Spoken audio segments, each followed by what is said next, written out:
All right, all right, all right. That was Dude, really good. thanks. Well, we're talking about the movie Hitman and Richard Linklater. This is Karan from Los Angeles. And this is Alex from Los Angeles, and welcome to Movies That Shaped Us. We are two longtime friends who grew up on opposite ends of the globe with very different backgrounds, but we're both shaped and are still being shaped by the movies we see and love.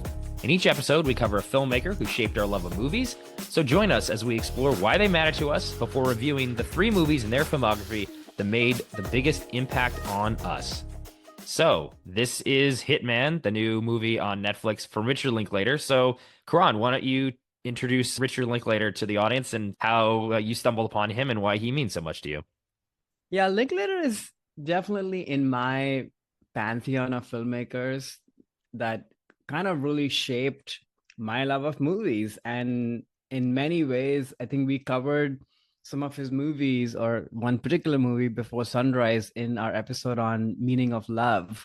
I really owe a lot to Richard Linklater and his kind of style of filmmaking and storytelling on how I view life and how I view friendship and love. So a pretty sort of meaningful and iconic filmmaker in my opinion, I think, but a very interesting career as well. I think watching this movie and thinking about his career was a kind of a fun exercise because he's definitely taken some different directions and made some choices, Mhm. that not always land or always fall in sort of what we know him and love him for. But I think the Richard Linklater that I love the most is the one that's really pondering over questions of life and humanity. The movies are not about plot. They're extremely well written, collaboration with his actors and how that everything feels spontaneous and alive. Like that's sort of what I love. And almost the plot comes out of the dialogue in a way Mhm. because these people are just living their lives, and it's such a hard thing to do, to make something look so effortless and spontaneous. And I think he's a master at that. And the movies also look great. They're not just movies that look like they were made in a garage. Like, I Mhm. think that's important, that these are not just shaggy movies. They are cinematic despite being spontaneous and a kind of improvisatory. So yeah, that's why he's very important to me. But what about you? What's your relationship been with Richard Linklater? Yeah, it's been an interesting one. I think especially in looking back at over his films, and I think you bringing these other films which I had not seen, like the Before trilogy, into this podcast and me watching those for the Mhm. first time definitely helped me understand that I think when I was first exposed to him, I just wasn't ready for this type of filmmaker. So when I was growing up in high school, one of my favorite filmmakers was Kevin Smith. And he, Mhm. not only did I love his films, but a big part of his whole ethos was he felt like a friend. Like his audio commentaries on his DVDs were very conversational. He'd always talk about everything, and you felt like you were hanging out with him. And I'd love watching the DVDs just for his audio commentary, honestly. And he would always talk about, oh, Richard Linklater was what inspired him to make Clerks, which is his first film that he made. He Mhm. maxed out all his credit cards. I think it cost like $40,000 or something. And he was inspired by this Richard Linklater film called Slacker, which was his first movie that I think was like $10,000. This movie that he made in Texas in the early 90s. And Kevin kept talking so much about Richard Linklater. I was like, oh, I should check out this guy. Like, if Kevin Smith loves him, I'm going to must love him too. And I saw that movie Slacker and was like, this is one of the worst movies I've ever seen. I mean, granted, I was like 15. I was like, this is stupid. Like, it's just this guy, like, pondering, like you said, these existential things about life and just sort of like walking around with no plot. And that to me, even now, it's not necessarily my favorite type of filmmaking, but I think I'm a little more cerebral than I was at 15. And I could see why Kevin Smith was inspired by him because Clerks is a lot of just people hanging around too. But it's people hanging around instead of pondering like the meaning of life. They're talking about, well, like when the Death Star got exploded in the end of Star Wars, like weren't there independent contractors on there? Like, isn't it sad that they probably got killed? Not all of the people on there were Empire. And that was more of who I was. I'd sit around and talk about that stuff, like nerdy things, and not like, oh, what about like life, man? Like, do you think there's an afterlife or like you reincarnation? Like all this stuff that I think Richard Linklater, does so well. So I kind of like brushed up against that and was okay. Well, I don't like this guy. Is sort of what I carried with me for a very long time. Though I'd see his movies every so often, and the more mainstream ones I would connect with a lot more than his more like existential, like Scanner Darkly and those sort of things. And I never seen the Before trilogy until this podcast, and now I think I do have a much more like respect and appreciation for him in that style. And when I want to be in that headspace, like that is he's a great director who puts you right in that headspace of like pondering those questions and kind of like listless characters who are trying to like find their way in life, and maybe they do and maybe they don't. And that seems to be what I think is unique about him. And I think the other thing that you pointed out too, which I also have much more appreciation for now after watching all his films, is that he has a good visual eye too. That it's not just the camera on these characters that have this great dialogue and what have you. He really knows how to handle the camera, cinematography, coupling with this style that he has. Very feels like it's all improv, but it's incredibly scripted. Right. But I think, yeah, I like him a lot more now, and I definitely, yeah, appreciate him a lot more for sure. Yeah, no, I totally get that. It's so interesting, right? Like his fascinations with time and wanting to come back to themes around Hmm. time, and which is sort of so central to his filmography, which again is another thing that I find really fascinating, that people coming back and revisiting. So that's another signature of his. It's also very interesting to me that he's in Texas and kind of brings a totally different flavor. You know, Hmm. you don't think about, at least I never thought of American filmmaking outside of LA and New York and you know the big cities per se, versus Texas just has like a different flavor to it, you know, and his movies are such vibe movies, which I Hmm. think has to do with the fact that he comes from this place where, of course, now there is like a film center over there, and a lot of it has to do because of Richard Linklater and his Yeah. contribution. So I think that's another cool aspect. And then, you know, we talked about Wes Anderson in some of the episodes that when we've covered his movies. I just love this whole thing of getting the band back together again. You know, he Mm. has these kind of relationships with actors that come back over and over again to create something, and they're all kind of part of the creative process. And I don't know, I vicariously lived through that with these people, that, oh, how fun must it be to kind of just be together with having fun, but also making art, but not being too serious, but also pondering over serious questions of life. It, to me, that feels so ideal, you know, because the truth is that Richard Linklater is this philosopher, but also he's Hmm. a jock, you know. You Hmm. get kind of both sides, and we'll talk about Hitman, but also some of his movies where, to me, it depends on which side of his is being pulled more, and I respond to it differently. Mm. And I guess you can guess which side I respond to more. The jock side. Of course. Yeah, yeah, obviously. So, speaking of Hitman, should we dive into Hitman? So, do you want to introduce the film? Okay. So Hitman is a movie that came out last year at the film festivals, but is really coming to Netflix now, which is great. Obviously directed by Richard Linklater, starring Glen Powell, Adria Arjona. Quick logline: a professor moonlighting as a hitman of sorts for his city police department descends into dangerous, dubious territory when he finds himself attracted to a woman who enlists his services. I went into this movie with like a ton of anticipation, so I have to kind of couch that, because this was a huge hit at the film festival circuit last year. Glen Powell and his rising stardom and charisma, and whatever Hmm. I've seen Glen Powell in, I've enjoyed him very much. And I also enjoy Linklater and Glen Powell's collaboration. Everybody Wants Some from a few years ago Uh, a lot. So it was, you know, this was a big thing that, oh, they're getting back together. They wrote this together. The plot seems very interesting. So I came in with a ton of anticipation. And the truth is that I was a little bored by this movie. And while I'm swimming in the sea of, you know, fantastic reviews from all over the world, all over the place, I was like, what am I'm missing with this movie?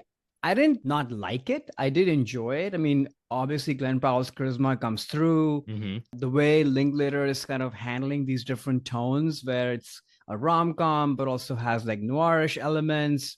It's set in New Orleans, which is really fun. You don't really get contemporary movies set in that place. The chemistry between the two leads is amazing. And the premise itself is very interesting. But I think what kept me a little bit at a distance was that there's something about these like multiple identities that Glenn Powell's character is taking. I don't know why. I just kept wanting like a Catch Me If You Can like movie that moves fast, it's light on his feet, and has like a different tonality. The movie does get pretty interesting in the back half, which I think feels a lot more like a Linklater movie to me, where now we are talking about identity and the relationship between these two people, because Glen Powell's character has been pretending to be somebody else. And then in the third act, now he's a combination of his true self and who he was pretending to be. And all of this stuff is kind of exploding with this woman that he met. So I think that's when I was kind of the most on board. The first act is fun to see Glen Powell, play dress up in all these different characters, but it just didn't really come together to me in terms of why is this happening. And other than just it looks fun, there was no sort of truth to it. And I associate so much of truth with Linklater on what he's trying to do. And of course, we're talking about like, topics like identity and what have you, which are serious big topics, but I don't know if that's truly explored in a deep way, which is sort of what I want from a Linklater movie. And then lastly, I would say Glen Powell, though looks great, obviously very charismatic, but there's something about, to me at least, it's hard to believe that this is a person who has this kind of charisma, is this kind of professor, and has this kind of dull life, and now he's pretending to be these other people. I think it's hard for him to transform into that kind of dull person. So if you don't buy that, it's sort of hard to then buy, oh, this person is actually pretending to be other people. Because the people that he's pretending to be sort of feels more true to who he is as an actor to me. So there's something about that, and it's too bad we're living in a time where movie stars are just hard to come by. Like he is Matthew McConaughey. When you see Matthew McConaughey in even Linklater movies and the early movies, instantly this person is a movie star. But they were making movie star vehicles. They're not doing that right now. This is not a movie star vehicle in my mind. This is a character actor vehicle. So I don't know how much of this is Linklater, how much of this is Glen Powell writing with him and maybe bringing on more of the jock side of Linklater. The movie to me feels a little bit lost, if you will, or maybe I just need to watch it again. I still had a good time. It's good people on screen, fun premise, but I think I wanted more.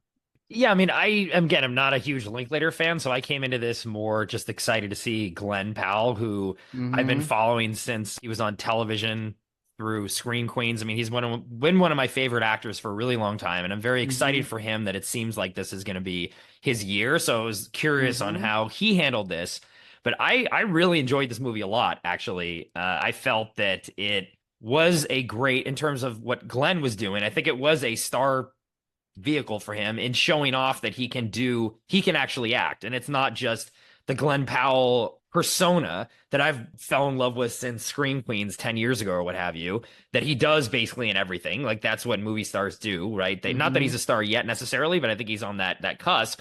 But they have a persona and they just give you that persona because that persona is what you love about that actor. And what I thought was interesting about this movie is in the beginning, it was really off-putting or not off-putting, but surprising when he is this dull, like non-charismatic, boring teacher. And that I was like, wait a second, like this is not the Glen Powell that I know. I haven't really seen him deliver a performance like this. So it was kind of odd. And then I saw why you needed that because then he turns into the Glen Powell that we know and love through him impersonating or not coming up with these characters like an Mm-hmm. actor would do, and then finding that perfect balance at the end, which we'll get into some of the theme of this movie, which I thought was really spoke a lot to me and was cool. But I thought he worked really well in this picture, especially when the female lead comes into it. They had great chemistry, just like I thought, just on like setting the screen on fire kind of thing, which is something I found lacking from his last sort of like star turn in the I can't remember the romantic comedy he did with Sydney Sweeney last year. I thought he was great in it, but they didn't have very good chemistry. In this film with Hitman, I thought he had great chemistry with the female lead, and it did hold my attention through the whole first act. Just in like this, I thought it was fun. It felt very like light on its feet, which I think is something that Linklater does really well, and that's why I thought it worked at least for me. It's like the stakes were never really that high. Yeah, it's sort of about this dark thing, but Richard Linklater movies are always kind of a little more breezy and again, not too heavy on the plot. So I don't know. That first act really did work for me. And especially when then the female comes in, and I thought once the ending happened, the third act when the themes of the movie and what identity means and who you are and the faces that we wear to other people and ourselves, what is really real, who is your real personality, and what brings that out in you, which is the movie saying it's love, and I believe that is true too. And I thought that it had a powerful message at the end, and it wasn't just a fun sort of lighthearted film. It was, but then there was this message at the end. So I don't know, the whole thing for me like really worked. I think I actually kind of wish I'd seen it in a theater. I saw it on Netflix. It's been playing in LA. It still is, I think, in the Egyptian Theater, which is the Netflix owned theater in here in LA. But I could imagine this with an audience playing incredibly well. Especially some of the scenes were just so masterfully executed. I have a couple scenes I want to highlight too in a bit, but yeah, I really enjoyed it. And maybe it was my expectations of not really so much on the Richard side, more on the Glen side. And to me, I'm like, wow, he can actually really act beyond the Glen, version of Glen Powell that I love and why I go see him and everything. But yeah, I was really impressed with it. That's interesting. Yeah, expectations. Who are you going for? I thought he was very charismatic, but I just don't buy the first boring teacher thing, and it was hard for me to get past that. But yeah, like I said, the third act actually really comes through. The other thing also is that yes, it's light and breezy, but then we are also talking about some like really dangerous people and murder and all of that. And I don't know, maybe I need to rewatch it, but to me some of these like tone mixings that were going on just don't come together super well. I don't know why. And then the other thing, which maybe I should save this for later, but I'll just say it right now, which is that just studying Linklater and his career a little bit, the movies that at least for me personally don't land that were made by him are where there is more of a plot line. Because I think his strong suit, like we were talking earlier in the intro, is about character chemistry, dialogue, and writing, and all of that sort of then reveals the plot in a very organic way. But the plot is not the point. And this is a movie where there is a plot. And whenever there is a plot in a Linklater movie, I always struggle with it. And we'll get into some of our mentions as we go down the list as well. And I think this has some of that too. That said, I do think, to your point, like Glen Powell's charisma does shine through. There's no question. And that's why this movie is entertaining and fun to watch. And the two leads, their chemistry is really, really palpable. Yeah. And just in terms of the specific scenes, I really want to call out there's a scene where basically Glen Powell's character has done some bad things with Madison. Yeah. So he's going over to Madison's house and the police are listening in on it.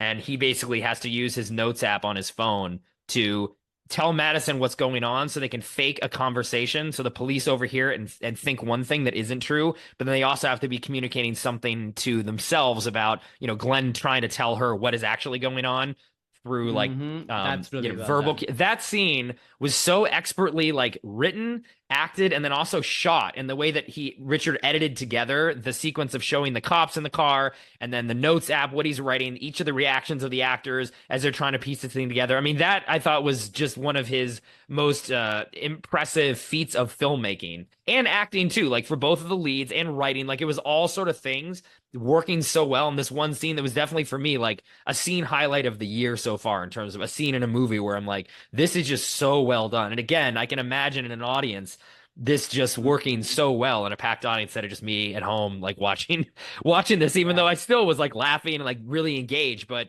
that's where I missed that sort of that feeling of a big audience sort of laughing and clapping along with what's happening. I thought that was just so incredibly done. What did you think about that scene? Was that a highlight for you too? It's a masterpiece, and honestly, this is the kind of energy I was expecting from the entire movie because it's such a fun, cool premise, right? Versus for some reason in the beginning, in the first act, like that kind of energy just doesn't come through to me. But yeah, this is definitely the high point of the movie. Yeah, that and then I really did also love the I mean, I guess we'll get into some spoilers here. The very end of the film when the two lead characters essentially commit to one another and say, yeah, we're going to be in a relationship now. And that Glen Powell sort of does that through basically killing someone. It's the only on-screen murder we see, actually. Yeah, there is heavy stuff and murders going on, but it's nothing is ever shown. So it sort of feels like you're not really dealing with anything that dangerous. And even when there's a mention of an off-screen death, you're like, oh, okay, I guess that guy's dead. But like, it doesn't really hit you with any kind of emotional weight because you don't see it. There's no sense of seriousness. They still keep that light tone. But in that scene, like you see someone basically being like slowly dying. And it is very shocking. And at first I was like, I don't really know, like this fits with the tone. But that is really, I think, putting the point on the one of the, key themes in this movie is that Glen Powell was his character was transformed from this boring guy into this cool guy, but maybe that was always who he was. He just needed to find that part of himself. He found it through the love that he discovered with Madison. Then he really discovers who he actually is and then commits to her by both of them now being complicit in murders. And that's the way they sort of cement their relationship instead of getting married. It's like they're committing themselves to be together through murder. I thought that was really cool and clever, and I just loved how this movie ended too, with him really again. I think it was him finding his true identity towards the end of the movie, and that all these fake masks that he was putting on as he was impersonating these characters was way of him just trying to figure out who he was, because that boring professor guy with two cats who like the students didn't really like, that was never really him. He just couldn't get in touch with his true identity, and that was the love that brought that out. I just thought that was, at least that was the message I got from it. And I liked that all of a sudden the third act started bringing in these themes, and I was like, okay, this is sort of what Richard I think was trying to say. And his movies always do have some kind of message of a listless main character trying to find their lot in life, and in this movie he did, which I like. It was like a happy ending on it. Did those themes come across for you at all, or what did you think the movie was supposed to be about? Yeah, I agree. I think that is what the theme is about. And like I said, the third act definitely is the best part of the movie to me. At the same time, like these guys are now criminals, and Yeah. that's the part which again I struggle with the tone of the movie, that this is somehow okay that we found each other and we found our true selves. But I'm not saying people should be punished or anything like that, of course not. But there's something about the tone package of the movie that doesn't quite land, because you're talking about identity and truth. And maybe I'm just bringing my Linklater, bias to a movie where I don't think this would be a happy ending. It'll be a mixed ending. Yes, we found each other. Yes, we found our true selves, but the true selves that we found are probably not that cool because they are criminals. And I would expect like a more dubious, melancholic, slightly darker ending, as opposed to a happy ending. We're sitting by the picnic table now and everything is great. Yeah, I mean, I think you can read it as, I mean, yes, it is a happy ending, but the fact that they, again, like committed murder to prove their own love, I mean, that's not necessarily a good thing, even though I think maybe that is the true sign. I mean, it's one thing to be willing to die for somebody else, but a true sign of love is to kill for somebody else, maybe, is what this movie's saying. And that is a good or a bad thing. I think there's some mixed morality in that, and that would makes it, at least to me, a little bit still interesting, even though there is that white picket fence ending. You're like, wait a second, they did murder a guy kind of together and they're complicit in that. But there's also a beauty in that to me too. It's like killing for love is, like there's no other reason to kill, honestly, than that. So yeah. And that would be fine if the movie's tone was sort of quirky and dark. It was a Coen Brothers movie or something from the very beginning. Yeah. I would be more on board. But the movie is sort of earnest. And yeah, it's a tone thing for me, and a plot thing and a tone thing. I hear that. Yeah, I can see that being something that, again, for me, I was questioning that going through it. But at the end, it sort of worked for me because of the ending. But I could definitely see the tones being something that is different. It's definitely very unique in terms of its tone. Yeah. And for him too, I think, and for Richard Linklater too. Before. Yeah, it was fun. It's like his version of a noir, I think, is sort of the best way I can state it. Hitman on Netflix right now. If folks haven't seen it, you can stream it. I definitely think it's worth recommend it for sure. Yeah, worth a click. And I wish Glen Powell all the luck, and hopefully Twisters does well, and he's our new movie star. That's what I'm rooting for. I'm in his corner for sure. I love Glen Powell. He is pretty great. I hope Twisters is the right thing. I'm still waiting, to be honest, for him to find something that truly has him in the right light across the entire thing. I don't know what that would be. Actually, the rom-com, the Netflix rom-com that he did that we covered. Yeah, Set It Up. That was our Meet Cute episode. Yeah, he's great in that. Yeah, he's great in that. Like, I want something at that level, but just done on a bigger budget. Anyone But You is not a great movie. Yeah, it was disappointing. In it. Yeah. but I wish him all the luck for sure. I mean, this is a big year from him already, Hmm. and there's Yeah, still more to come. exactly. Maybe one year we'll do a Glen Powell episode after he's been a huge movie star for several years. Then we can talk about Set It Up and Hitman and all the how Glen Powell started in our lives. Yeah. Okay, so that was Hitman, his latest film, Richard Linklater's latest. So now we're going to get into our top threes. And this is the part of the episode where we go over three films that mean the most to us personally. So the first film we're going to cover is Our First Love. This is the movie that made the first impact on us. The second we're going to cover is The Masterpiece, the movie that we think resonates with us the most and means the most to us.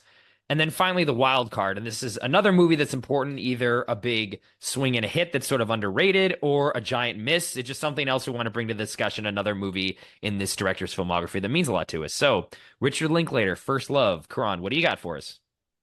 No surprise here, but my first love of Linklater is Before Sunrise from 1995, starring Ethan Hawke, Julie Delpy. Quick logline: a young man and woman meet on a train in Europe and wind up spending one evening together in Vienna. Unfortunately, both know that this will probably be their only night together.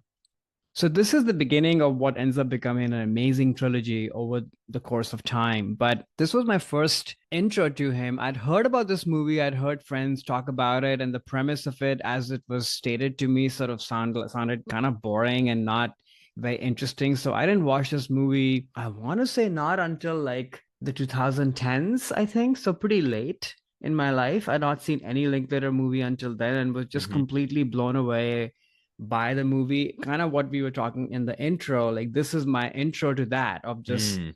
dialogue that is just so alive and captivating. And even though you can sort of tell that there is no plot, but you can't wait to find out what's going to happen. And that's such a genius thing, right? Like, how do you create anticipation and excitement, even though you sort of know at some level that this is just a hangout vibe thing that's going on? And to me, that's because the writing is amazing, the movie is cut and it looks great, it pulls you in. And then the performances, like it really shows that this is a movie where the stars and the leads, they wrote this movie along with the director. Even if you didn't know that, you feel it because they just make this dialogue their own. It just feels so natural, so alive, and their chemistry, their personalities, they just come together just so beautifully on screen. I know there are camps of people who like the second one better, and I can totally see that argument. But for me, this will always be my first love of Linklater and my favorite of the trilogy because it's just so fresh and unique. I also have a special relationship with Vienna from, living there a little bit and holiday trips and such. So yeah, this and it's just so fun to see the two of them, Julie Delpy and Ethan Hawke, just young and fresh and alive. And it's great to see what the two of them, especially Ethan Hawke, is kind of turned into. It almost feels like he and this character are kind of mirror images of themselves, which is kind of a fun thing. I know you watched this movie when I introduced it on the podcast. Yeah, the first time I'd seen this was Yeah, in our Meaning of Love episode, the one, yeah, you brought this one in. And actually, I'll post a link to that below in case people want uh-huh. to hear more discussion about this film.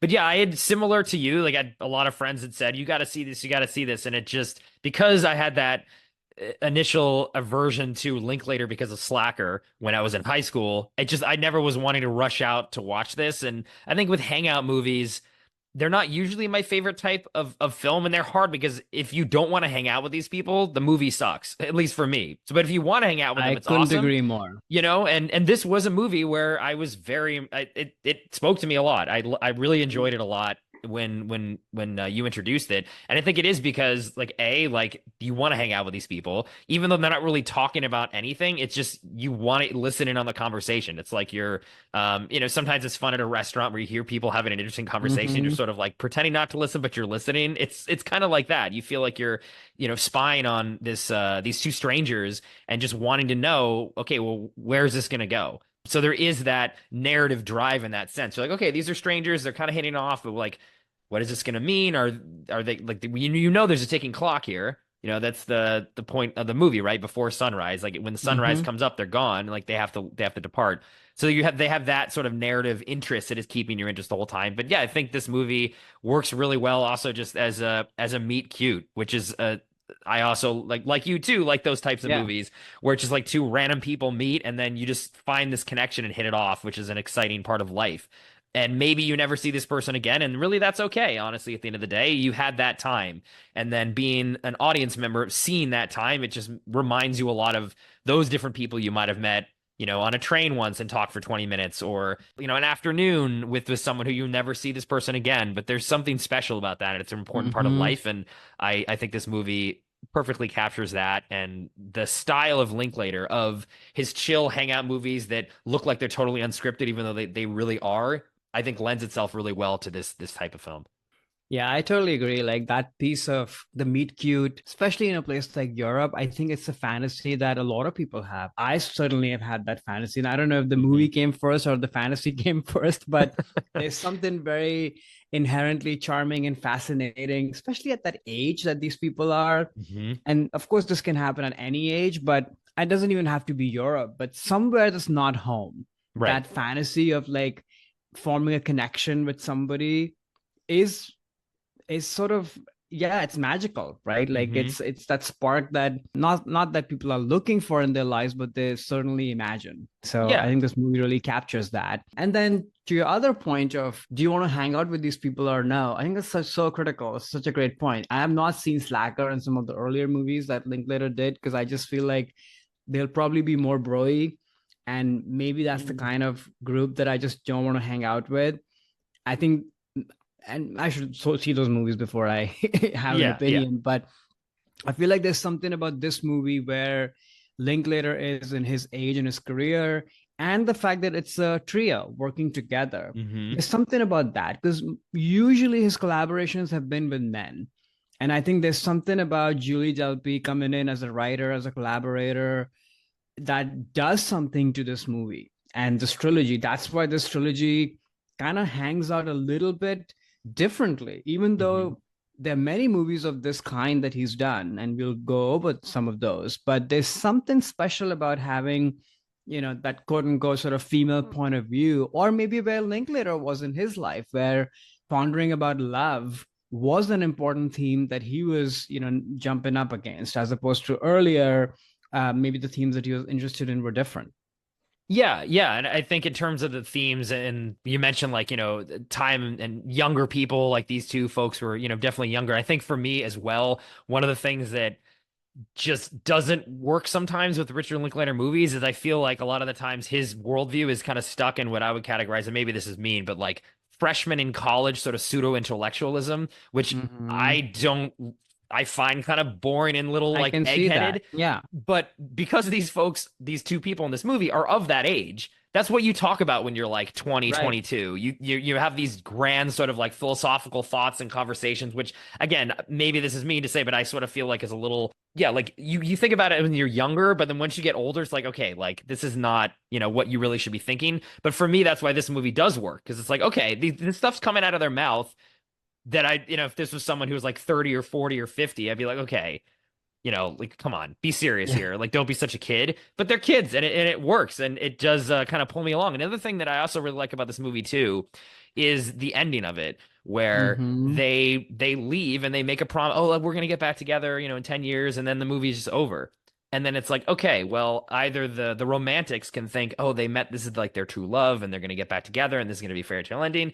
And then the cynics can be like, yeah, they're never gonna see each other again. That was a Yeah. thing. And like both sort of worldviews get what they want at the end of this movie, because the movie doesn't say. I mean, we'll get on to kind of how this trilogy develops, Hmm. right? But with just the movie on its own, I love how that ending is just like, yeah, let's meet Right. up again. Oh yeah, totally. And there's been tons of people I've been like, oh yeah, I'll definitely see you again, and like you never see them again. And You never that's see just them also the again. way that the world works. And I love that ambiguity at the end of this film. Again, let's put the trilogy aside, because they do sort of answer this question later. But as this movie ends, it's just such a magical sort of realistic ending that any worldview can grab onto. Say, see, these people are never going to see each other again. This is, if it was true love, they would have, they would never have left each other. And then the romantics can be like, oh my God, this is their true love, and they're gonna meet up, and they're eventually gonna be together.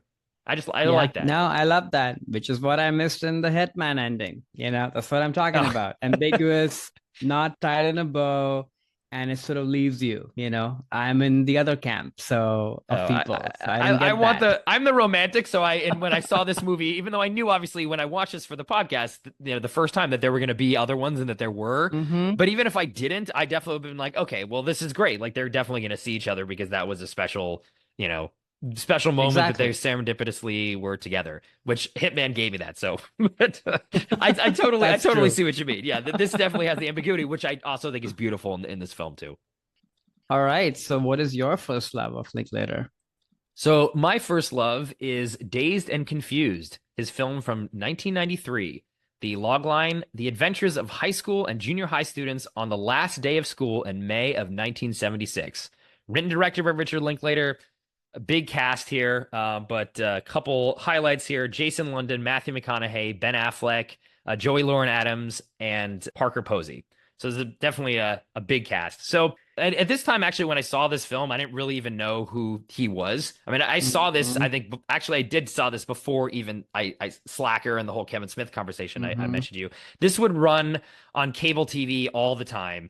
And for my generation, I'll say this was definitely a movie where it was an important as a young high school kid or a junior high kid of like a movie where it's like, okay, maybe you're a little young for this, but this might be what it's like when you're a senior.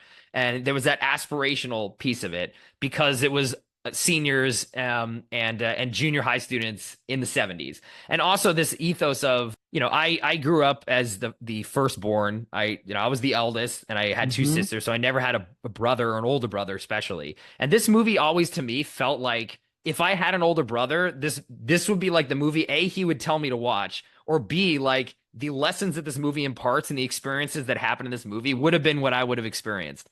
So I Mm-hmm. always kind of associated this. So this movie is like the older brother that I never had in a way.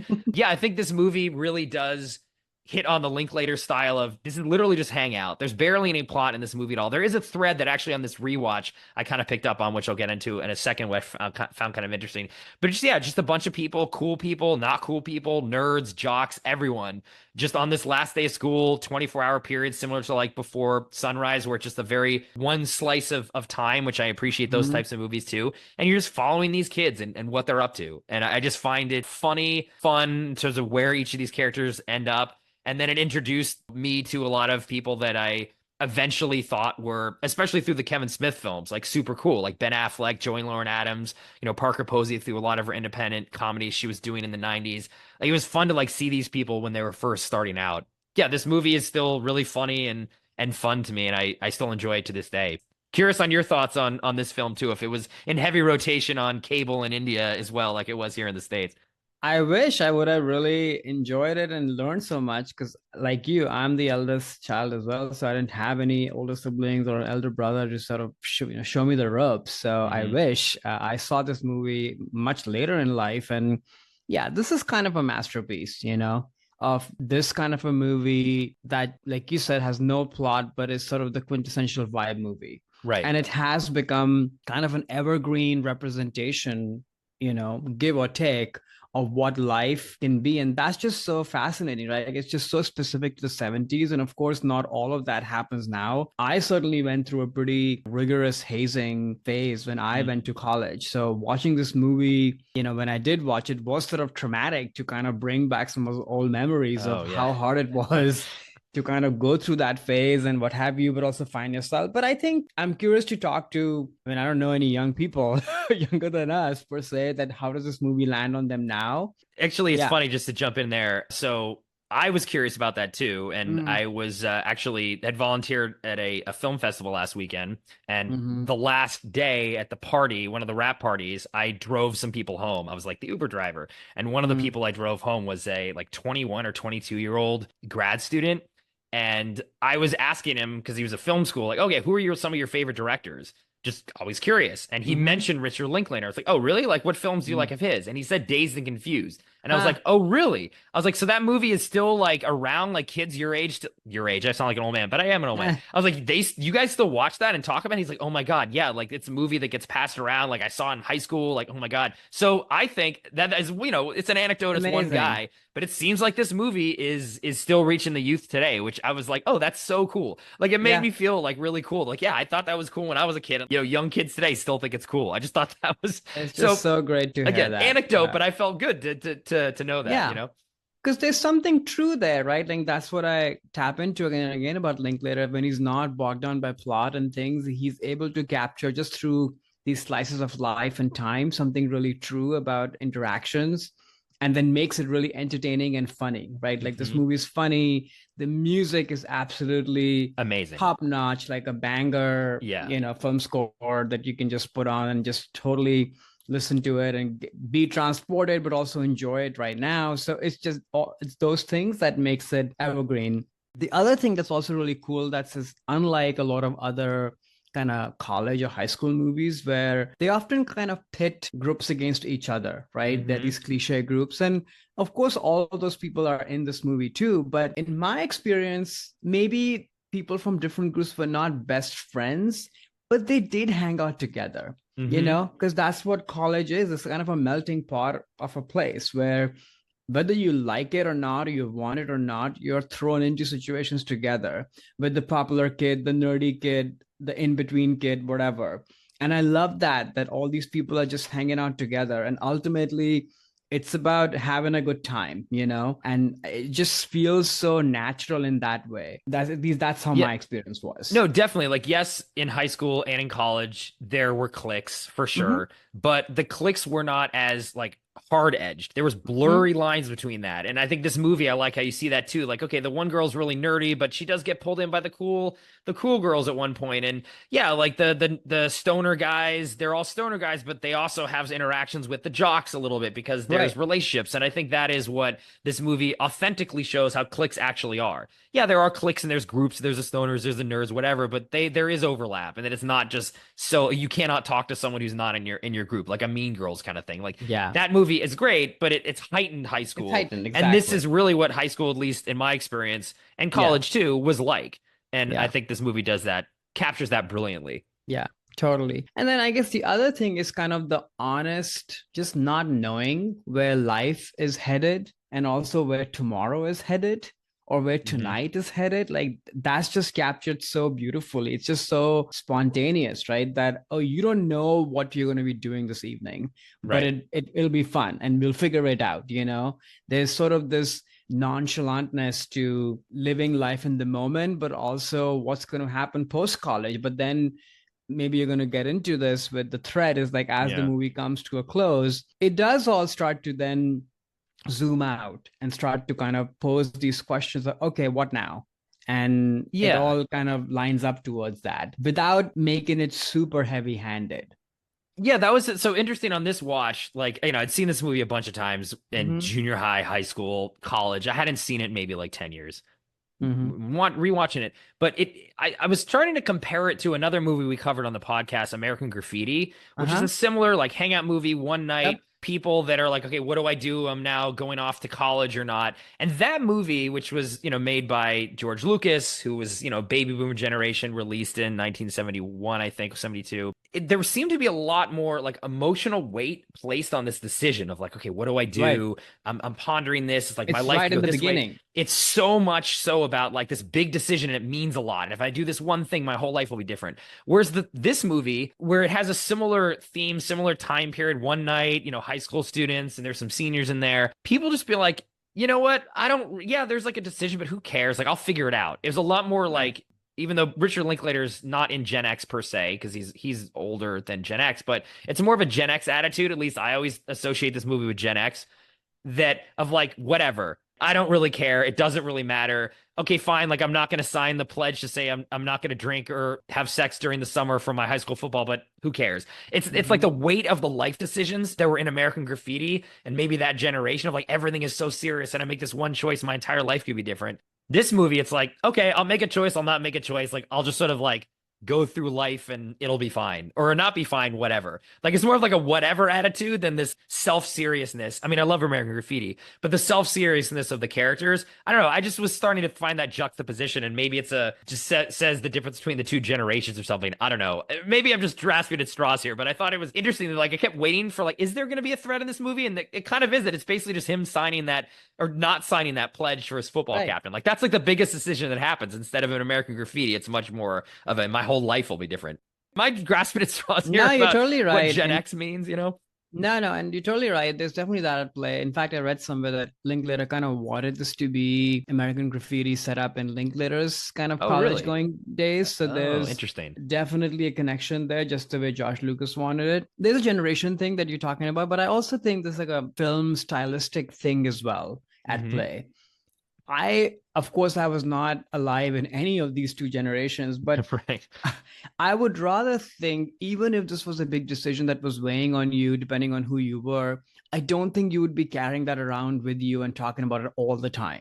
And that's why this movie just lands better on me. We talked about American Graffiti. I'm okay on that movie, Hmm. obviously. Enjoy it. I love the period detail and all of that, but it is that aspect because it's just so heavily laid out, which I don't know if people behave that way. Maybe they did in that generation, but I think there's just like a stylistic choice that was made. This just feels a lot more organic and natural to me, where yeah, it's there in the air, but Hmm. it's not something that you are constantly talking about. Hmm. Yeah, it's But just it's maybe it's a interesting.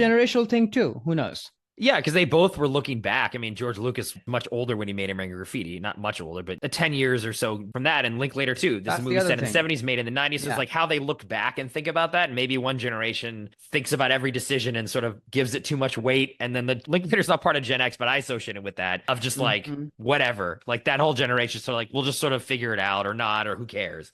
You know, Right. that's just interesting. But yeah, this movie still works really well. And I'm glad, like when I had that conversation with that, that kid in the car, that wow, great. Like this is still there, still reaching kids. That's So so cool. yeah. I guess the last thing I would say about this is like Linklater's eye to cast these people, such a huge cast, give them all moments. Oh And yeah. look, some of them vanished and some of them became huge stars, but it's pretty amazing to see all these people in this one movie. Oh It's yeah. not easy to have that eye. I will say though, the lead of the movie has never worked for me. The one Oh guy, the really? villain. Oh, Yeah, I well, just the main kid with the long hair, that kid? yeah, and Oh. in fact, it took me a few watches to finally watch this movie fully and really enjoy it because the first few times I've watched it, I just couldn't get past that kid because it's just so awkward and just a bad actor. And Uh. I mean, I get right, like part of that is the character. Like he's Mhm. supposed to be kind of nervous and twitchy and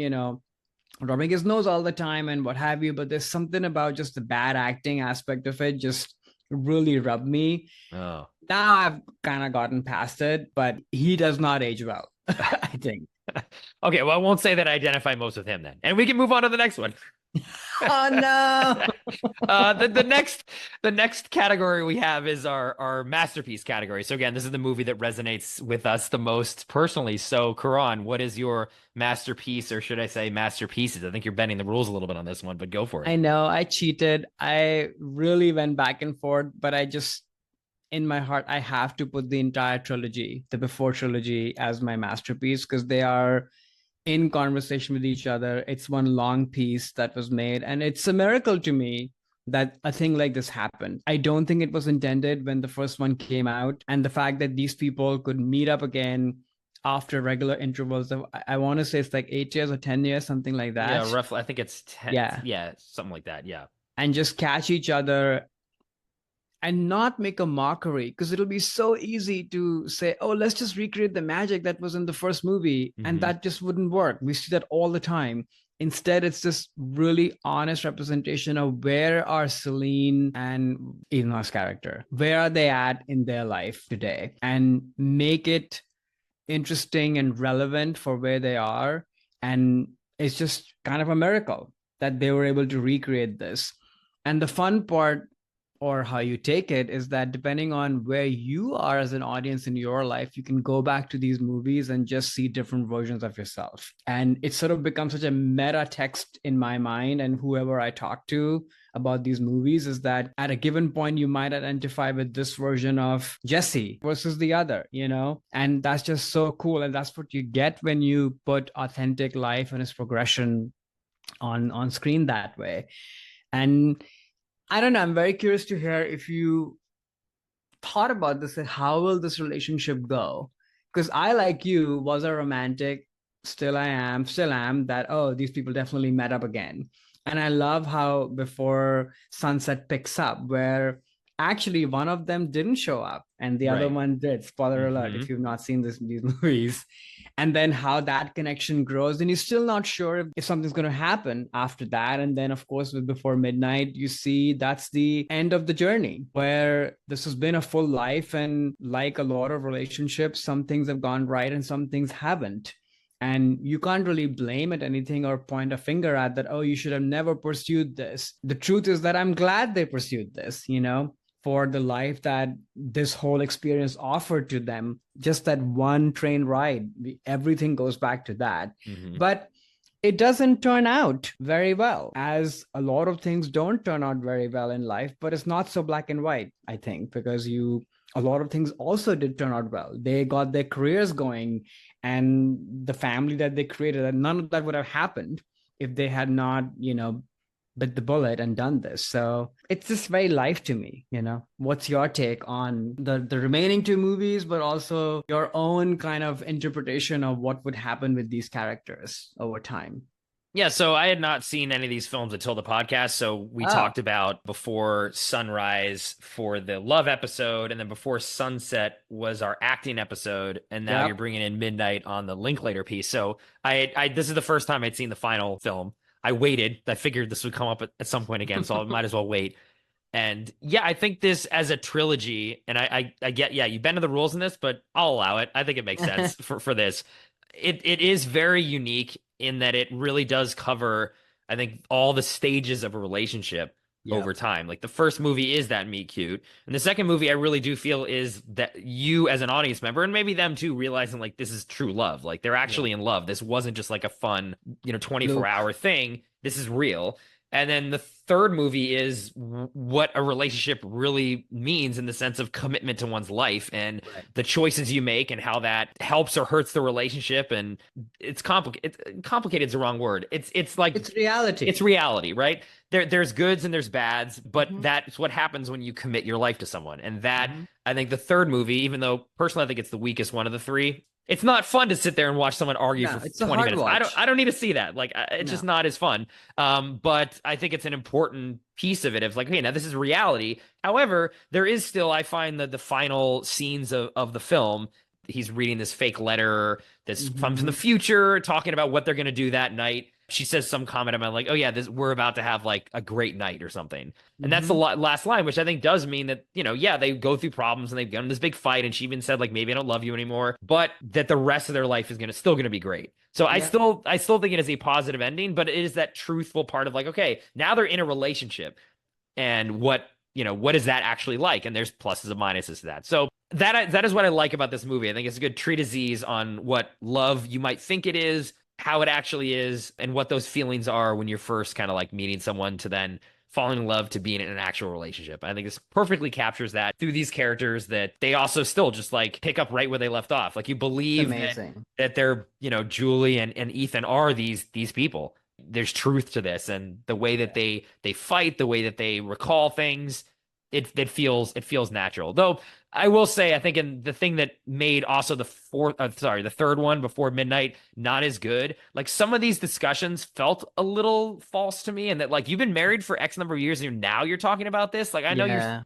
I'm like, okay, you would have had this conversation before. Like this feels Yeah. like forced for the audience, whereas those other two didn't because they hadn't seen each other either at all or in 8 years. But that being said, I still think it was an important kind of ender to the trilogy, and I think this is going to be a very is an important trilogy in cinema. I think it really is, and something Yeah. no one There's else could have nothing pulled like it. off. Yeah, Yeah. exactly. To that last point you made, I thought about that too, that, is this just for the movie or is it real? But then I agree with what you said. But the flip side of that is that you also have to look at who these people are. Hmm. And of course, the movie is telling the story of relationship and love, but it's also telling the story and the arc of one's personal growth and journey. Just these two people as individuals, Right. as philosophical and what have you they can be, they're also a little bit divorced from reality. They both live in their own Hmm. dreamlands, Hmm. outside of each other. So as much as their communication is great in some ways, with the banter and the one-upping each other and the romance of it and the push and pull that we see in the first two movies, there's also maybe not as great of a communication line between the two because they often do not communicate about the things that matter. That's in the DNA of their relationship and who they are as people. The fact that they missed each other in the second movie when they said is kind of proof of that, right? That they didn't Right. quite get the same level, even though they were thinking about it. I think it's kind of clever. I keep thinking that when the three of them got together, Richard, Ethan Hawke, and Julie Delpy, like probably they would push each other. What would Celine and Jesse do? I think that sort of is the core of this because it's so tempting to just make this about the relationship and the love, but it has to come from a place of the truth of these people. And I think that's pretty magical. That's definitely true too. And one other thing I'll say, because we've been refer to this as a trilogy, and it is a trilogy. But thinking back on each of these individual films, I think you could watch each one on its 100%. own, and you can watch before midnight having never seen the other two, and you kind of Yep. get within the first 10 minutes what's going on, and there still is enough of an arc within that film that is self-contained. Yeah. And I think that is also something that is hard sometimes with trilogies, especially Yeah. once you get into the second and third one. Like, how connected are they? And Yeah. they feel like three very individual statements on relationships and love and human connections. But then when you put them all together, it becomes even stronger. But even on Yeah. their own, I do think these movies work incredibly well. Not that Yeah. I'd recommend probably if listeners haven't seen any of them, start with the first one. I personally think the second one is my favorite out of all of them because it's the That's most the romantic one. But consensus. I think you can start with the first one, and then if it grabs you, then check out the other two. But you don't have to either. I think these movies, if you stumble upon the second one and just watch that and never watch any of the other ones, I think you still get a full experience, which is I something that agree. is cool too. Yeah. And I guess last thing I want to say is that for Linklater, for me, who's such a master of playing with time and life, I just wanted to have this trilogy represent that. Because Mm, in my mind, he will always go down as that director. He did it with Boyhood. He's doing it again with Merrily We Roll Along, a movie that yeah. he's shooting over like a billion years. And so I love that this trilogy kind of captures that at its highest level for I him. agree. Yeah, Boyhood was another film we covered, I think, on an Oscar Yes. episode, and I find that movie not good, like pretty bad for a lot of the things I think worked in this movie in terms of how they Mhm. handled time. Just didn't I work. But know. it's interesting that he likes playing around with this notion Yeah. of what passage of time does. Yeah, it's definitely part of his that existential questions or whatever that he's always asking himself, like that main character from Slacker way back in the day. Okay. Do you want to cover your masterpiece? Sure. So my masterpiece is a movie we already covered also on the podcast in our Feelings of Joy episode. It is School of Rock from 2003. The IMDb plot summary: after being kicked out of his rock band, Dewey Finn becomes a substitute teacher of an uptight elementary private school, only to try and turn his class into a rock band. Directed by Richard Linklater, starring Jack Black, Mike White, Joan Cusack. So I talked about why this movie means so much to me and this, with the music and the joy and seeing the concert at the end and all these sort of things in the previous episode. So I can post a link to that below if people want to hear my take on that piece of it. But I'll talk about why this movie to me is the Richard Linklater masterpiece. First off, it is, we've mentioned a lot of main characters and the sense of a lot of these movies that he does are these hangout movies and sort of listless characters who eventually are trying to like find themselves in some way. Even Hitman actually was this guy, right? That was trying to figure something out. And then by the end of the movie, he does find his purpose in Hitman. And then in this movie too, the Dewey Finn character played by Jack Black starts out very listless. He's this older guy. He's kind of failed musician, always trying to be a solo artist, but it's not really taking off. And then eventually, through this job that he finds, he does actually find his purpose in life through community. Like Hitman, he found it through love. I think in this movie, he finds it through love as well, but love in the sense of that community by finding a purpose in life and sharing the stage with his students. And what I like so much about this movie is not only that story, but that, Richard Linklater in his movies, this is a common theme, but not all the time do they have such a kind of like buttoned up end note of this is where the character ended up. It worked. It's like a happy ending. He found his passion in life. And there's the whole, montage at the end or not montage, performance when he's basically just like they're singing. He's created a school of rock and like all the kids are singing. And I like a movie with a happy ending. I just do. I want to see a character go through some trials and then, find something about him or herself and then reach that happy ending. And this movie to me, because it is one of the rare Richard Linklater movies, I feel, with a very like buttoned ending. I mean, he didn't write the movie, so maybe that could be why. But a very buttoned up, happy ending. It sits well with me. I think it's the perfect blend of what he likes in a narrative and what he likes in a protagonist, but at the same time giving you that, I guess I'll call it a Hollywood ending in that sense. Like I like that in movies. I just do. So from that thematic standpoint, I think that's definitely gives the reason why I place this as my masterpiece for him. And then the other thing, and then I'll get you some more of your thoughts on this film. It's something I mentioned in a previous episode too, which is just his approach as a filmmaker to a lot of these scenes where you have Jack Black doing his Jack Black thing, which is really big and performative, and he's like scat singing and performing for the kids. But the camera is very simple. It's just slowly kind of moving back, kind of take a one shot, letting Jack Black's energy be what fuels the film and the mise en scène at that point, and not making the camera be showy. And I think that is something that if this movie was directed by somebody else, which it could have been. I mean, this is not a Richard Linklater project. It was Genesis before he came onto it. I don't think another director would have handled Jack Black's energy in the same way. I think this just shows how good of a filmmaker that Richard Linklater is with this unique talent to be more that cinema verite, kind of let the action be speak what you're trying to say as opposed to make the camera do a lot of crazy editing and camera moves and things like that. So I think that also just shows to me like really for the first time actually rewatching this movie for the Joy episode, it really cemented in my mind, like, wow, I don't think anyone else other than Richard Linklater could have delivered this script in such a way, especially with the Jack Black performance, which is, I think directors find it hard to capture the essence of who Jack Black is. So that's why I wanted to reintroduce this movie into the podcast, just from a more of a specific focus on Linklater. So any additional thoughts around this film from what we talked about in our Joy episode?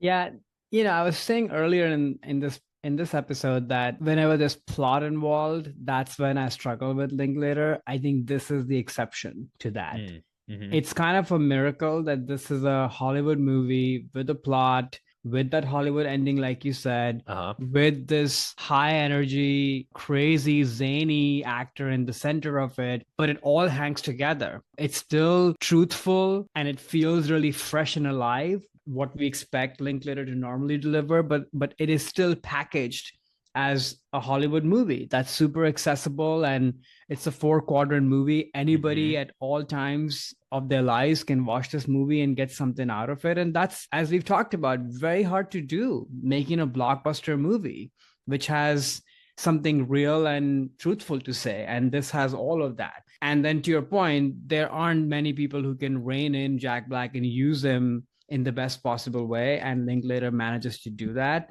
And then I think music, and once again, kids, finding themselves and having this oddball character who's finding himself through these kids.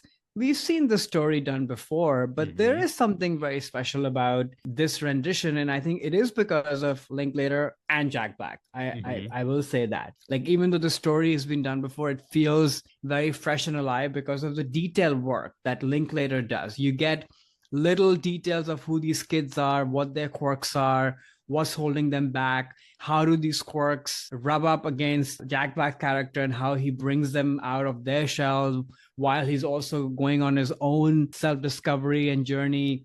It's just done in a very nuanced way, but also in a very entertaining way. And that's where Jack Black comes in. It is kind of a lightning in a bottle, which is why I wasn't surprised that you put this as a masterpiece, because this is very hard to do. Maybe even harder to do than making a quote-unquote Linklater movie, because this is not that. It is it, right, but it's not that entirely. Yeah, I do feel this is harder. But another thing, too, that I realized similar to this, in terms of playing to his strengths, I think the signature scenes in this film, or the scenes that I enjoy the most, other than the end performance, which is awesome, are just those hangout scenes where Jack Black is literally just hanging out with the kids in the class. And it feels very natural and real. It doesn't feel artificial or staged. There's not a lot of fast editing. They're just sort of letting the kids act like a normal class of group of kids would do, interact with one another, interact with the teacher. There's like 3 of these signature scenes in the movie. And I think those are Rich Linklater's strengths, right? These hangout scenes are just like in Dazed and Confused, people hanging out in a room smoking weed, or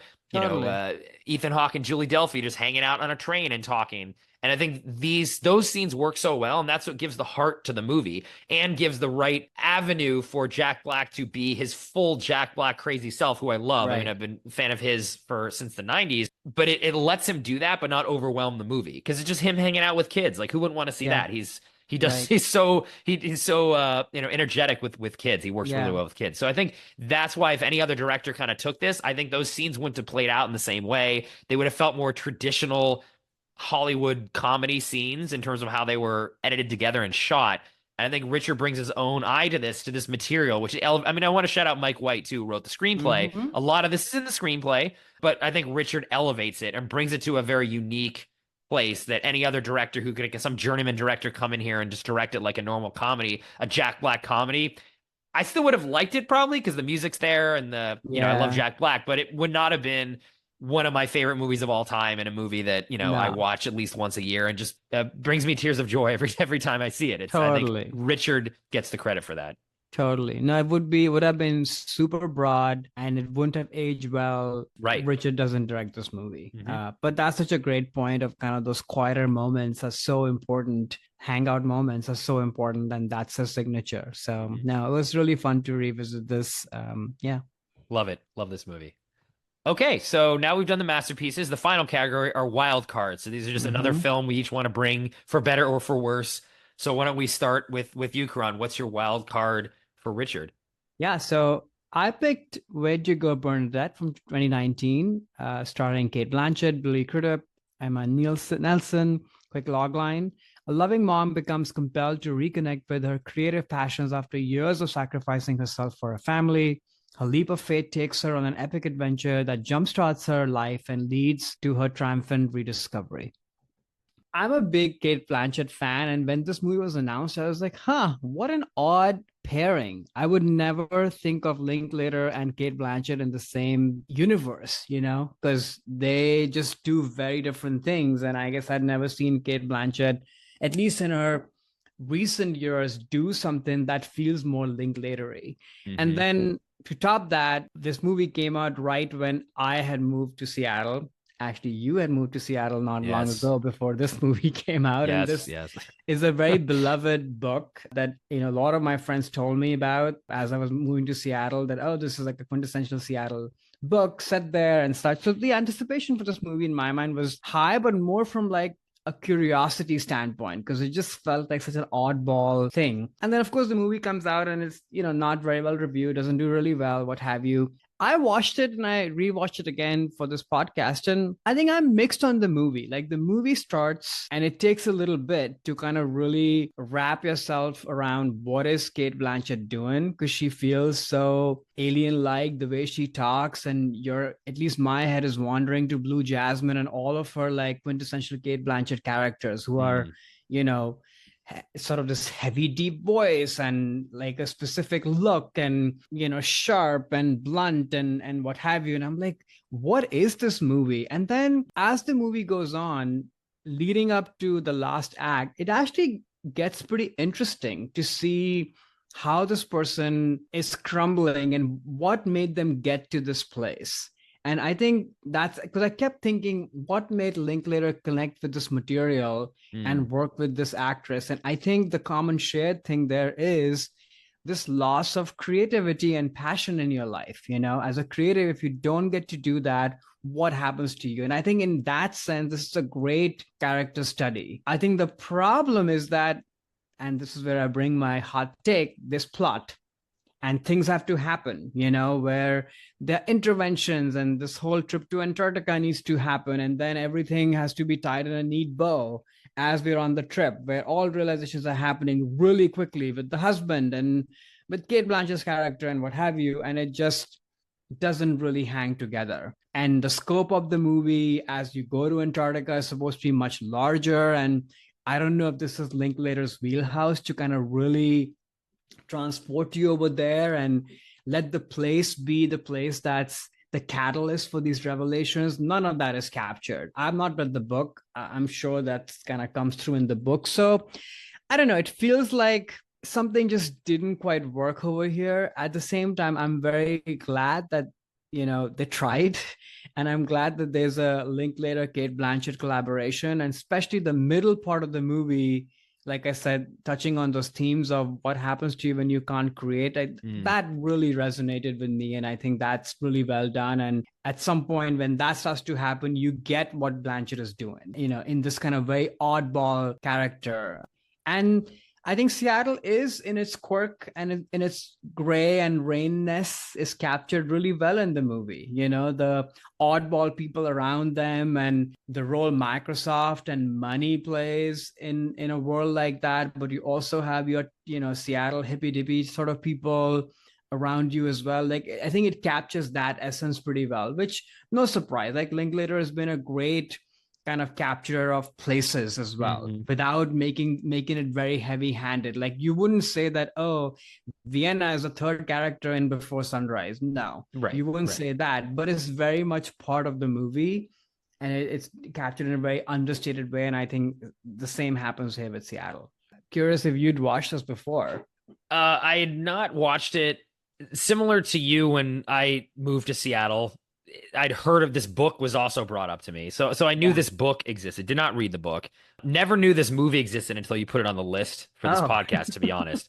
And I wish I never knew the movie existed. Oh, It yeah. was awful. I think I will say though, I was wondering, like you were, like, why did Richard Linklater do it? But I think you nailed it. Like, this is the typical artist who lost their way, much like Dewey Finn in School of Rock. Like, he's a musician and doesn't really know what needs to do, and then finds, his track. And Kate Blanchett as an architect, so that's a form of art, Hmm. and that I think was his way into this material. But yeah, I found the things that didn't work for me. One was a surprise that this is the characters in this movie are not typical Richard Linklater kind of like listless layabouts. They're super uptight, like NIMBY rich people who just don't typically fit into what you would expect in a Richard Yeah. Linklater movie. And I don't think he knows how to handle these characters. I mean, I found them all deplorable, and I didn't like a single person in this Yeah. movie. Quite annoying.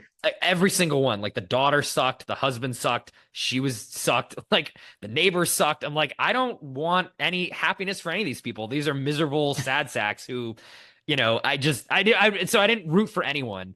And yeah, I thought this is probably the worst I've ever seen Kate Blanchett do. And actually, maybe the only time I thought she put in a bad performance, like a flat out, like, this was terrible. I didn't get the affectation. I didn't believe the character at all.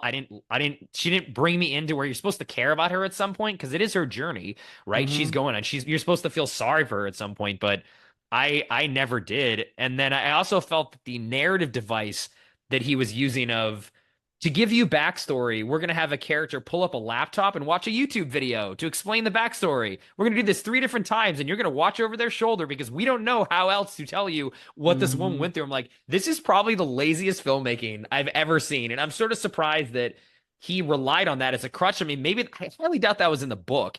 It feels like the book, was, are able to do things different in writing, obviously, than you are in film. But they couldn't think of another way to organically explain what was going on instead of watching YouTube videos. Like, that was just surprising that Linklater, stooped that low. So yeah, I think the one thing that did work was, to your point, it did capture the feeling of Seattle, the aesthetics of it, the Hmm. grayness, the rain, the sort of architecture, even though it wasn't shot there, of like what kind of Seattle looks like, but also what it feels like, what the people dress like, how the people Hmm. are acting. And I definitely got maybe a little bit of PTSD from my experience in Seattle, which wasn't necessarily all around a positive one. And maybe that's another reason why this film, I'm like, yeah, I probably wish I'd never seen this. But Uh, if we were doing a Seattle episode, I would for this sure will be be in like, there. this should be discussed absolutely for like what Seattle feels like. So yeah, I just didn't.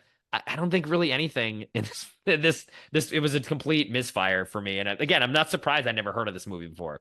The thing you're talking about, the YouTube video, like I haven't read the book, but I've heard that the book is like that. Like there's a lot of it relies a lot on like digital communication and Oh, such. interesting. And I wish that this was not, trying to be a faithful adaptation of the book.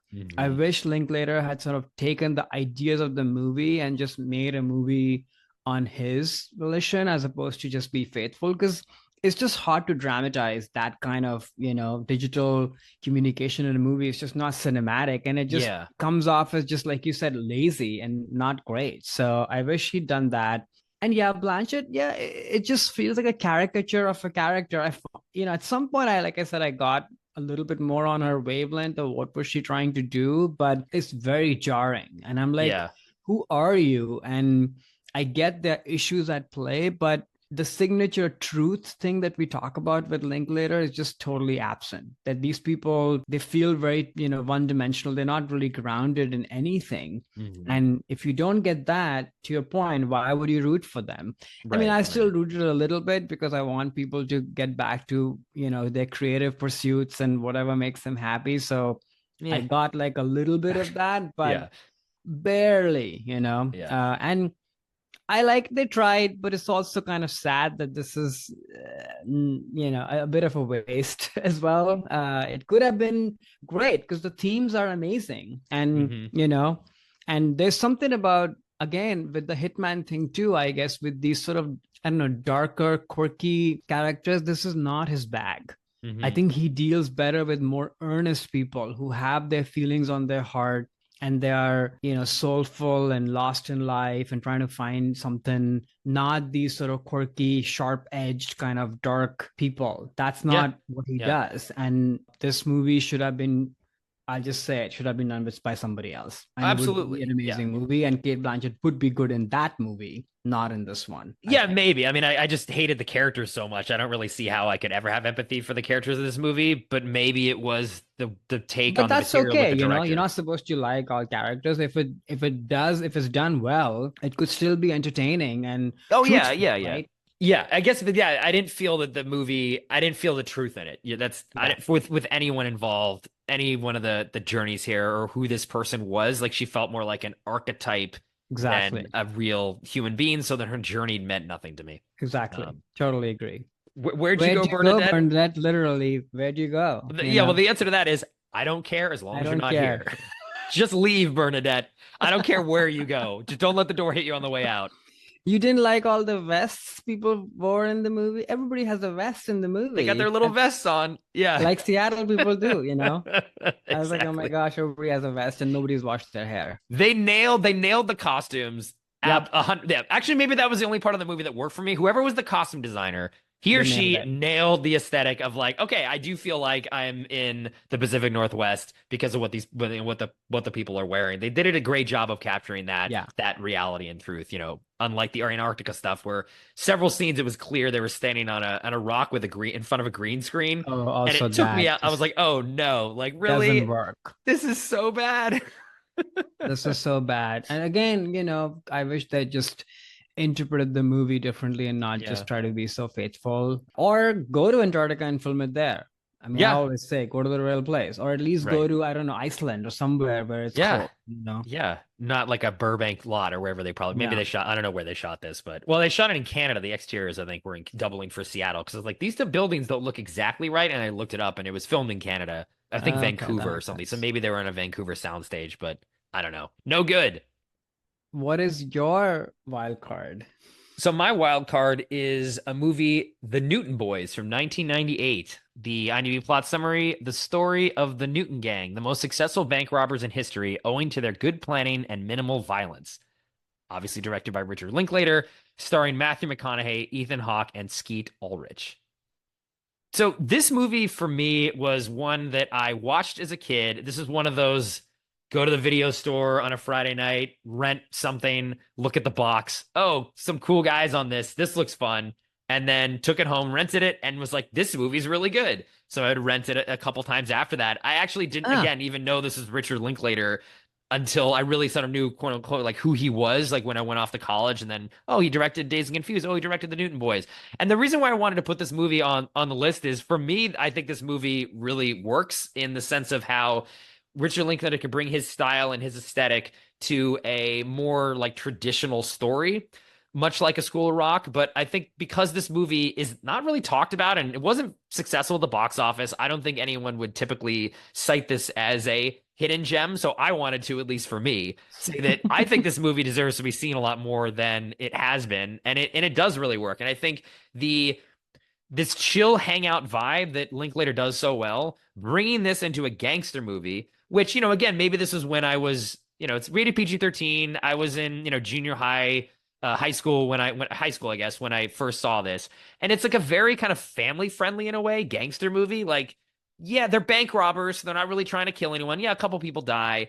but they're not really portrayed as necessarily bad guys. The film is not trying to take a position one way or the other on them. And then it has a happy ending essentially. Like the plot summary said, they try to use minimal violence. Yes, they were the most successful bank robbers in history, or in the US history at least. But they all kind of get away with sort of a slap on the wrist. And the end of this movie is really interesting, where it shows the real guys like as nice old men in the 70s being on TV and being interviewed. So it makes you feel like, yeah, these guys are fine. Like it's not that bad that they did all this stuff, and they're kind of sweet old men now. So it makes the movie kind of feel a lot more innocent, even though it's dealing with these more complicated themes. I think a lot of the hangout scenes that these brothers and these guys have together are cool and authentic. And also you have that same character, Matthew McConaughey, of a listless guy who, yeah, he's robbing banks, but what he really wants to do is be a, traditional businessman and start an oil company. So there is that typical Richard Linklater, listless main character. So I think all the elements are there. It still feels like his film. And yeah, it underperformed, but I always have a soft spot for this movie for the reasons I just mentioned. So like a fun, nice little gangster picture with a lot of really good actors in it too. I think Matthew McConaughey, even this is when he was struggling as a leading man before the renaissance that he had about 15 years ago. I think it's a good performance that he does, and I enjoy it. It was fun on a rewatch. I hadn't seen it in 20 years, honestly. Like I rented it a lot in high school on VHS, and yeah, it still holds up to me. I'm sure you had not seen this movie before, is my Nope. guess. Yeah, I've not seen it. I'm so yeah. surprised to hear everything you said about this movie. Didn't work for you, I gather, right? No, I Yeah. mean, again, it's a Linklater movie, so I'll watch it. It wasn't Hmm. grading or anything like that. I just was mostly bored. Oh, And really? Okay. again, Yeah. I sort of Yeah. come back to the thing of like there's plot and things need to happen, and it just doesn't work super well or hang really well with Linklater unless you're doing School of Rock. Yeah, that's the And one exception, I think. Yeah. that's the one Yeah. exception. And now that I think about it, sorry to go back to it, I think a lot of that has to do with Mike White, like you mentioned. I think there's something in that Mm. script. You need another writer to write that. I don't know if Linklater, when he's doing a thing like this where there's plot and there's hangout himself, like it doesn't always work. But I agree, like it's fun to see the guys. They look great, and the hangout chemistry between them is great. But then all the Butch Cassidy stuff, just it's the homage to that is just so in your face, and It that is. just doesn't work very well. How can it, right? Like you can't compete with a movie that's sort of iconic in that sense. But mostly I was just sort of bored, Hmm. and it was a struggle to finish the movie. So that's my take, but I get it. I think it's the age thing too. Like you saw it at That's that yeah. time, and Hmm. I understand from like a younger boy's standpoint, like it's cool to watch Yes. these guys, Hmm. and maybe that sort of stayed with you. I think so. Like, because again, I'm definitely in the minority of this movie because it flopped and it's not ever mentioned when people talk about Richard Linklater, even as a hidden gem. So it could have been just right place, right time. And also, at that time too, when I'd seen Butch Cassidy at this point, but hadn't Hmm. seen like Bonnie and Clyde, which is another movie that this definitely takes Oh, a lot sorry. I of. actually meant to say Bonnie and Clyde, not Butch. Oh, okay. I think it Yeah, does a little bit of both, though. I think yeah, a the little bit Butch of both. Cassidy Yeah, stuff is in here too. But yeah, those two movies are definitely like heavily referenced, if you want to referenced. call it that, in this. But because I hadn't seen Bonnie and Clyde yet, too, that didn't rub up against me. Like, oh, okay, I see they're just riffing on Bonnie and Clyde. I was like, oh, this is cool. Like, I like the music, the old timey stuff, and there's that fun montage in the middle where they're robbing all the banks, and there is something sort of romantic about bank robbery too, especially in that time, because they're stiffing the bet, they're going after the bad banks. And at that time, the banks are even worse. Well, they're worse now, but maybe the banks were always bad, but it was, they weren't trying to hurt anyone. And it was, I don't know, a fun movie as a kid. But I think, yeah, if I'd watched this now, I don't think it would have had the same hold on me, maybe. But I also feel too, like for me, I want a little more of the plot. It's like that perfect blending of the two is sort of my preferred Richard Linklater, again, with School of Rock being in there. I think the exception to me then would be the Before trilogy, which doesn't have much of a plot, but it works for me. But the other stuff that he does, it feels too meandery. And I get bored when there isn't a plot, like Right. a Scanner Darkly or Waking Life or Boyhood, like those type of movies. Like I'm just gone after 10 minutes and I can't get back. But I prefer more of the Hitmen, the School of Rock, and the Newton Boys. But I think the Before is the perfect exception for me, and it sounds like the exception for you is School of Rock. So at least our Yeah. masterpieces we can both agree on. But yeah, I think Yeah. this movie is harmless and fun, and I'd recommend people checking it out. Now that we've gone through our top threes, next is what you would like Richard to do next. So what are you thinking Richard Linklater should do as his next project?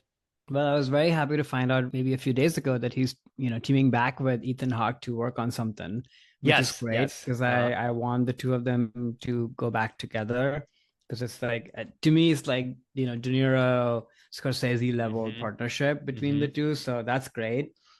But as a theme, I would love for him to make something that's maybe set in current times that reflects our life. So, I mean, he obviously knows Texas really well.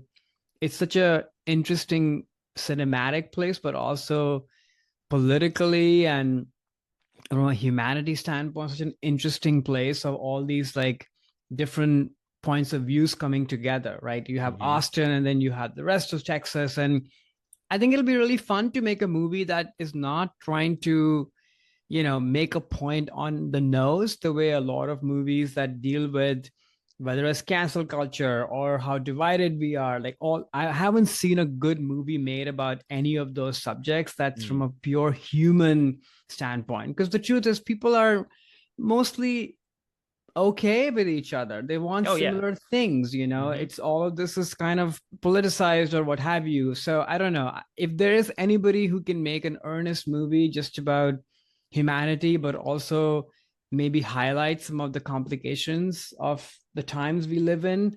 It's probably Linklater. So I would love for him to do something like that. Yeah, it was funny. I was thinking a similar thing in that I would like a lot of his movies are set in the past of his sort of Mhm. Growing School up. Rock obviously yeah, exactly, these growing up pieces, or even like the Newton Boys like we just talked about, and or they're set in the present but they're about a theme not really about our current times, like Hitman is about the theme Mhm. of identity and who you are as a self, sense of self, and that is a universal thing, right? That isn't Mhm. necessarily the contemporary theme. So much like you were saying, I was thinking I'd love to see what he would do with, yeah, like a contemporary theme of what it means to be like a live in the 21st century that is unique to this century, Yeah. applying his aesthetic to. There's a lot of listful people right now. I mean, I think the way Yeah, that more the so than economy ever before. is working, yeah, we're all like disenfranchised and alienated from society, from our workplace, from our sense of self because of all these different material conditions that we're under in this century. And it'd be interesting to see him tackle that and what he would do with that. I love that. All right. You want to tell our listeners what's coming up next? Yeah, so our next episode is that's dropping on the 10th of July is going to be covering the latest Kevin Costner Western epic, Horizon, Chapter 1. There's going to be four of these. We are Oh my covering the first one. gosh. And this is not only were we talking about that movie, but also Kevin Costner, who is self-financing all four of these movies, sold all of his houses and putting his money on the line here to give us this art. So I'm very curious to see how this movie delivers. I love Westerns, and I think Kevin Costner's got a unique voice in that genre. And I'm True. excited to see what happens here. And then also, just box office wise, is he going to be on the streets or not? We'll know after Well, this. if that happens, whatever money we make from the podcast, we can give some of that to him because Yeah, there's plenty coming let's do from it. these Yeah, channels. that's Yeah. that's right. Yeah, we'll finance part three, Kevin, if Oh, you're listening. Well, maybe we'll tell him in his episode. He's probably not listening to this one. He's waiting for his to come out. So that's our next movie, the Kevin Costner episode. that's our episode on Richard Linklater and the new movie Hitman. Hope you enjoyed this discussion.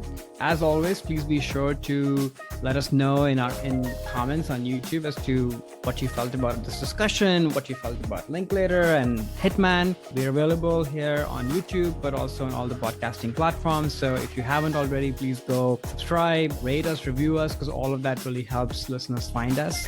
Until next time, see you. We'll hang out later. You know what they say, all pie is good pie.